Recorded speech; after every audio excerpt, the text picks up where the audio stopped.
ഒരു കാടിന്റെ നടുക്കായിട്ടുള്ള ഒരു ആറ്റിൽ ഒരു പെൺകുട്ടി തനിച്ചിറങ്ങുന്നു. അങ്ങനെ അവൾ അവിടെ കുളിച്ചുകൊണ്ടിരിക്കുമ്പോൾ മറ്റൊരു വ്യക്തി അവിടെ അവളെ നോക്കി നിൽക്കുന്നു. ഇത് കണ്ടവൾ ചെറുതായിട്ട് പേടിക്കുന്നുണ്ടെങ്കിലും അത് പുറത്തു കാണിച്ചില്ല. ശേഷം ആ വ്യക്തി അവളോട് പേര് ചോദിക്കുന്നു. തന്റെ പേര് ആംബർ എന്ന് പറഞ്ഞിട്ട് അവൾ മറ്റൊരു വശത്തേക്ക് നീന്താൻ തുടങ്ങി. എന്നാൽ ആ വ്യക്തി അവളെ വിടാതെ പിന്തുടർന്നു. ഇത് കണ്ട ആംബർ നിങ്ങൾ എന്നെ ഫോളോ ചെയ്യുവാണോ എന്ന് അയാളോട് ചോദിച്ചു.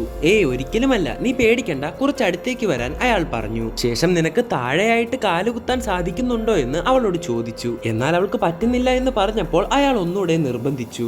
ആംബറിന് അവിടുന്ന് പോകണമെന്നുണ്ടെങ്കിലും അയാളുടെ പിന്നിലായിട്ടാണ് അവളുടെ ഡ്രസ് എല്ലാം കിടക്കുന്നത്. പേടി കൂടി വന്ന അവൾ മര്യാദയ്ക്ക് അയാളോട് ഇപ്പോൾ തന്നെ പോകാൻ പറഞ്ഞു, അല്ലെങ്കിൽ തന്റെ ബോയ് ഫ്രണ്ടിനെ വിളിച്ചു വരുത്തുമെന്നും അവൾ പറഞ്ഞു. എന്നാൽ ഇത് കേട്ട ആ വ്യക്തി നിനക്കത് സാധിക്കത്തില്ല, കാരണം അവനിപ്പോൾ ജീവനോടെ ഇല്ല എന്ന് തിരിച്ചു പറഞ്ഞു. ഭയം കൂടി വന്ന ആംബർ തന്റെ ബോയ് ഫ്രണ്ടിനെ വിളിച്ചു. എന്നാൽ അതിനവൾക്ക് ഒരു മറുപടിയും കിട്ടിയില്ല. മറ്റൊന്നും ചിന്തിക്കാതെ അവൾ അവിടെ നിന്നും മറ്റൊരു വശത്തേക്ക് നീന്താൻ തുടങ്ങി. തിരിഞ്ഞു നോക്കുമ്പോൾ ആ ഒരു വ്യക്തിയെ അവിടെ കണ്ടില്ല. ഉടൻ തന്നെ പുറത്തേക്ക് വന്ന് തന്റെ ഡ്രസ് എല്ലാം എടുത്ത് അവളുടെ കാറിലേക്ക് കയറി. അങ്ങനെ അവിടുന്ന് പോകാൻ ശ്രമിക്കുമ്പോഴാണ് അവളുടെ ഫോണിലേക്ക് തന്റെ ബോയ് ഫ്രണ്ട് വിളിക്കുന്നത്. ആ കോൾ എടുക്കാൻ പോകുമ്പോഴേക്കും അവളുടെ പുറകിൽ നിന്നും ഒരു കൈ വരുന്നു.